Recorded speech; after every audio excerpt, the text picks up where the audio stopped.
la la la la na na na na na na na ye.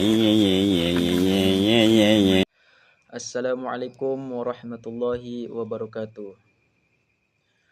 Alhamdulillahirabbil alamin wassalatu wassalamu ala asyrafil anbiya'i wal mursalin wa ala alihi wa sahbihi rasulillahi ajma'in. Bersyukur kita kepada Allah dengan mengucapkan alhamdulillahirabbil alamin dan bersalawat kepada Nabi besar Muhammad sallallahu alaihi wasallam dengan mengucapkan Allahumma shalli ala sayyidina Muhammad wa ala ali sayyidina Muhammad.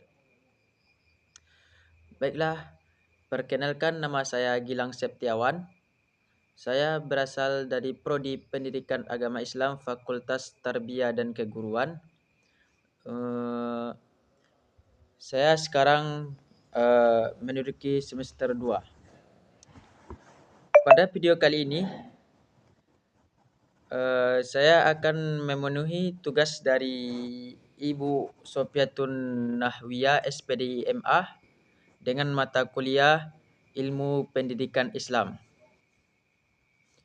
Pada pembahasan kali ini kita akan membahas dengan tema peserta didik. Dan peserta didik akan kita bahas lagi akan menjadi 4 pembahasan, yaitu yang pertama pengertian peserta didik, yang kedua kriteria peserta didik, yang ketiga kebutuhan peserta didik, dan yang keempat dimensi peserta didik. Baiklah, kita akan membahas dengan pembahasan yang pertama, yaitu pengertian peserta didik. Peserta didik adalah anggota masyarakat yang berusaha mengembangkan potensi diri melalui proses pembelajaran pada jalur pendidikan, baik pendidikan informal, pendidikan formal, maupun pendidikan non-formal. Nah, itulah tadi dari pengertian peserta didik. Selanjutnya kita akan masuk dengan kriteria peserta didik. Kriteria peserta didik yang pertama ialah bukanlah miniatur orang dewasa. Maksud di sini, kriteria peserta didik adalah suatu pertumbuhan atau perkembangan secara fisik maupun psikis yang bertumbuh dan akan menjadi orang dewasa nanti. Yang kedua, kriteria peserta didik adalah memiliki periodisasi perkembangan dan pertumbuhan. Dan yang ketiga ialah makhluk Allah. Tidak mungkin peserta didik itu tidak makhluk Allah.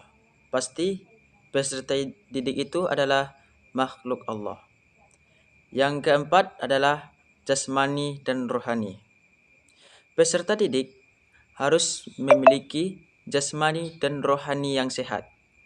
Jika jasmani dan rohaninya tidak sehat, maka peserta didik akan sulit untuk menuntut ilmu. Dan yang kelima adalah berpotensi. Peserta didik akan mengembangkan potensi-potensinya di setiap bidangnya masing-masing. Dan pembahasan yang ketiga adalah kebutuhan peserta didik. Yang pertama, kebutuhan fisik. Yang kedua, kebutuhan sosial.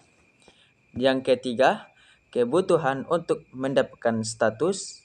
Yang keempat, kebutuhan mandiri. Yang kelima, kebutuhan untuk berprestasi. Yang keenam, kebutuhan ingin disayangi dan dicintai. Yang ketujuh, kebutuhan untuk curhat. Yang kedelapan, kebutuhan untuk memiliki filsafat hidup. Dan yang pembahasan kita yang terakhir, yakni yang keempat, adalah dimensi peserta didik.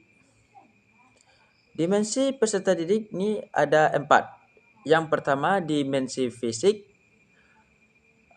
Dimensi ini adalah harus menyiapkan fisik dan mental agar peserta didik bisa menuntut ilmu dengan baik.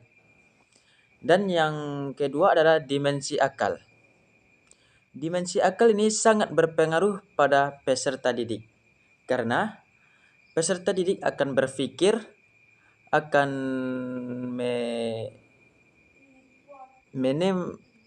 akan mengembangkan ilmu pengetahuannya.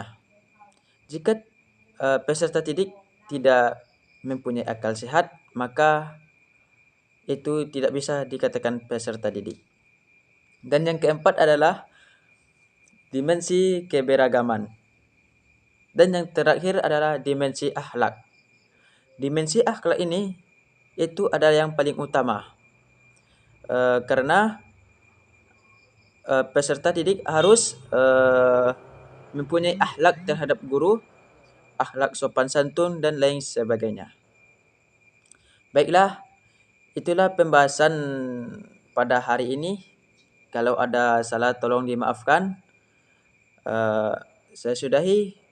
Assalamualaikum warahmatullahi wabarakatuh.